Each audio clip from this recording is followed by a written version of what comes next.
Keen to explore the potential of my new Cobb frying dish / wok, I thought I would try a Spanish omelette kind of thing.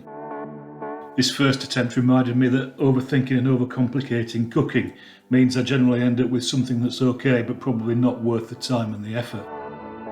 I used the large fire basket from the barbecue kit with 8 Weber briquettes so that I could spread the heat, as I've not really been convinced by the effectiveness of the encapsulated aluminium base in the frying dish. I decided to try soft potatoes and carrots in the omelette, but the water never got to boiling point.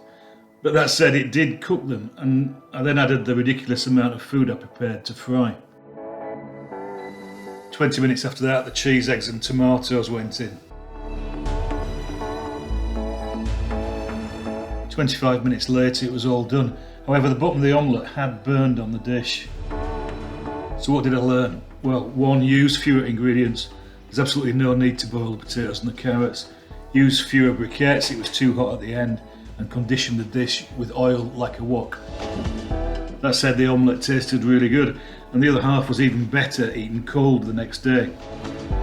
The second attempt was much simpler: 3 eggs, potatoes, mushrooms, shallots and cheese.